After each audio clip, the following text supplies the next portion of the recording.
This is the best time of year here for me. Toward the end of October, it starts getting a lot cooler. The hottest months being August and September. Starts cooling down the end of October, and by this time in November, well, now it's toward the end of November, it's perfect. It's perfect out here. A lot of people, have jackets and sweatshirts and stuff, but I, grew up in New England, so for me, I can still do shorts and tank tops in this. It's great. It's pretty cold tonight, though, for this place. As I noticed, I was walking by a car that looked like it didn't have exactly frost on it, but it had some condensation on it, and it made me think about the moon and the way, like, the sun gives off warmth, the moon gives off cold.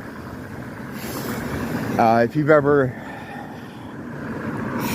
been out on a fall night, if you look at the cars that are like parked under trees or some kind of covering, there's no frost on it. But the cars that are out in it get a frost on it because the moonlight has a cooling effect to it. I didn't put that together, until way late in life. It's just not something we've ever been taught about, along with everything else. Because it's one of those things that it's a simple thing that if you were to know, it would raise too many questions about other things. Like, well, why does it make things colder? And then you start thinking about the sun and what the sun's job actually is. Excuse me. I don't know about these suns we have today, because I'm perplexed by whatever that thing is in the sky now. It could be the same thing. It's just maybe the atmosphere was changed and they spray a lot of stuff up there. And maybe it's just the way the light's coming off it differently. But whereas the sun feels almost like a completely different entity, the moon pretty much has remained the same. I haven't noticed anything. I noticed here too, I don't know if you just saw that, but there's like so many NASA shirts here. Tons of fucking NASA shirts. I used to think they had like a thing around here, like a kiosk where they give them away. And it's not with any certain kind of people. It isn't just like guys or something. It's kids, women, just all kinds of different people repping NASA. It's funny shit.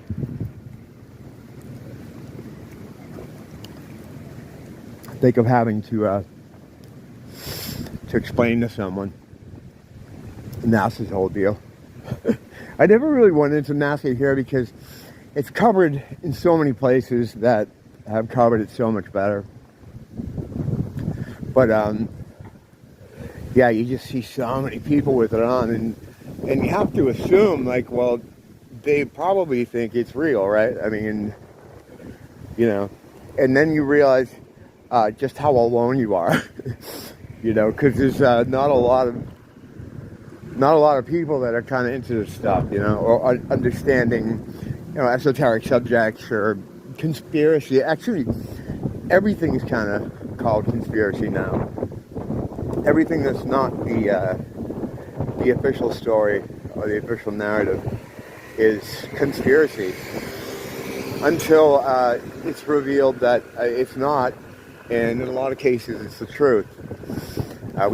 You see that happening now with the thing that went on for the last few years. Almost every major piece of that was criticized by people and like us was called conspiracy, is now starting to come out to be correct. If we were correct, but we always knew that. It's just the acknowledgement of the mainstream, and it makes me think. Like, I've kind of always said this stuff, that the idea is to reveal this stuff to the people, to possibly create some kind of chaos. They want that order out of chaos thing. That's what they're always working toward. So they want to create the conditions for such a thing, as goes along with their force end times meme they got going on. They want people to turn against the government, and this is a good way to do it. I mean, people finding out that they could have how do you say this? They could have done something to their own children that was permanent. They were tricked into doing that. A lot of people were.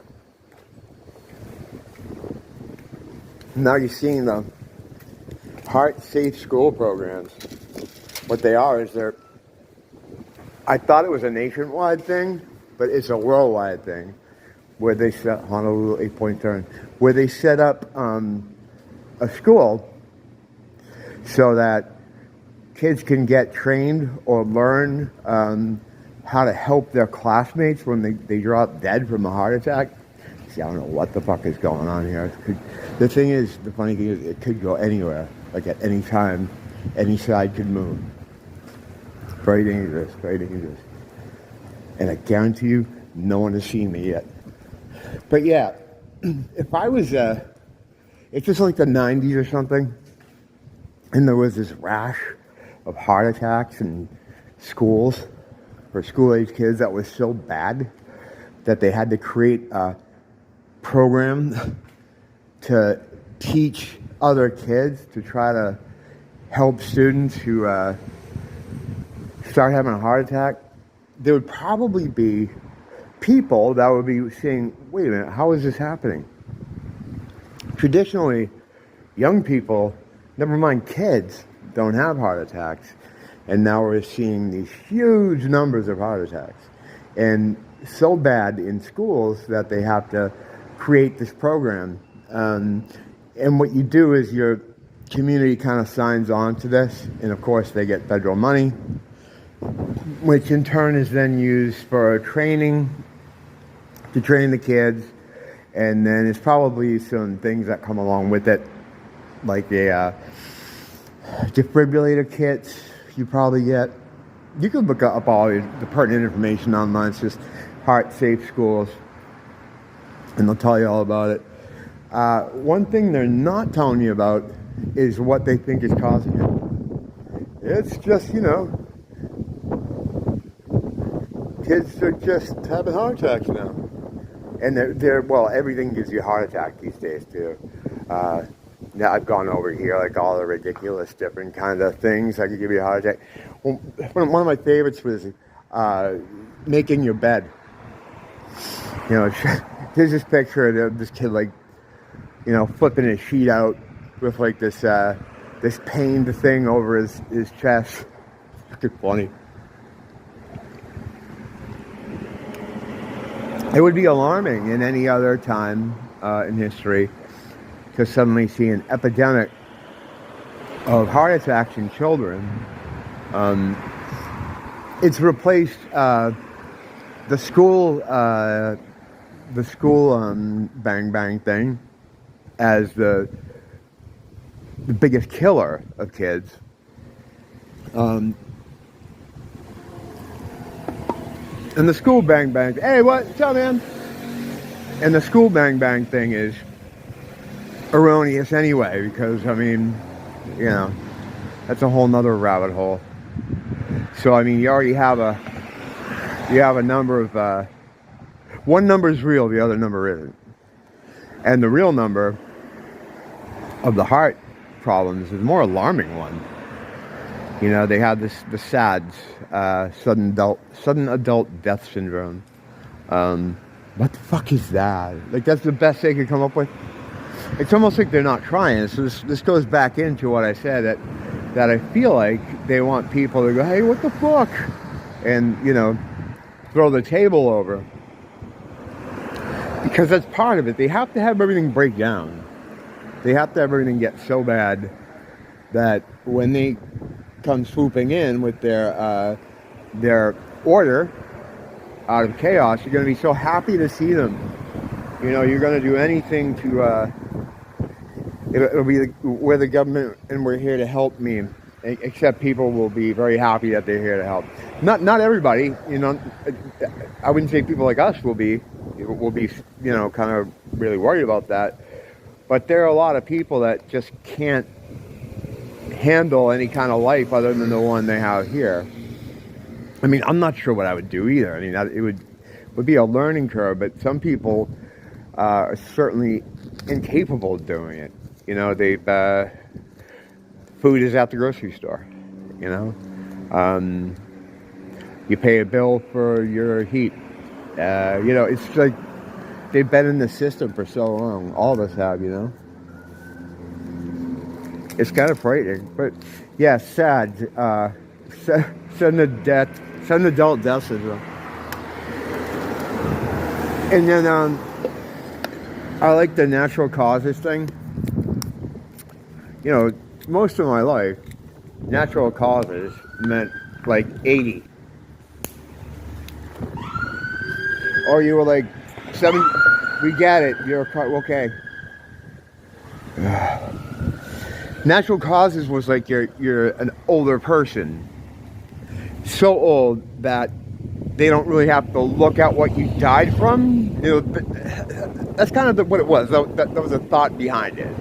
Like, oh, you just died of natural causes. Like, you know, you reach a certain age, so much shit is wrong with you that, you know, you just passed in the night. It was just, you know, it was a thing in life, you know.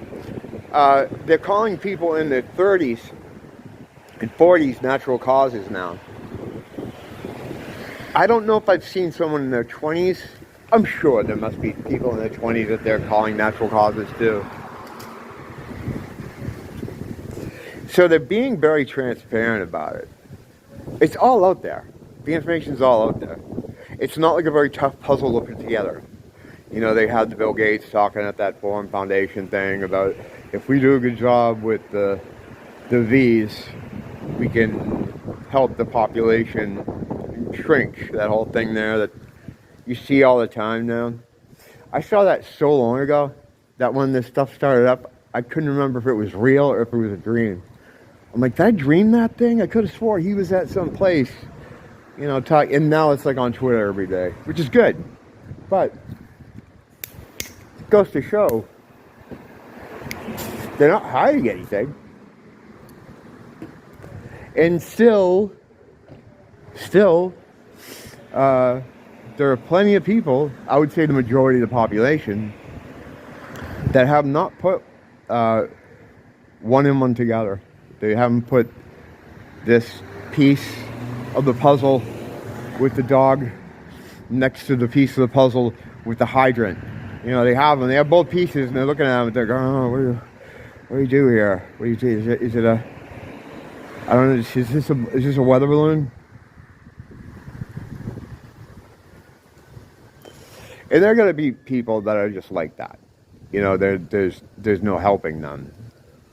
Because as I've theorized here, I don't think they're fucking people. But, you know, that's a whole nother thing. I talk about that all the time, though. I'm sure I'll get back to that in more length at some point soon. More length? Yeah, no, that's right, more length. I'm going to go in and finish off the holiday with some Iron Maiden video game. Still dueling with the mobile game thing. It's just too easy. It's too much of a get out of life for a second card. You know, my head is just like, it's the screaming Roman court all the time, 100 different things. Just going, what about this? What about that? What about this? What about that?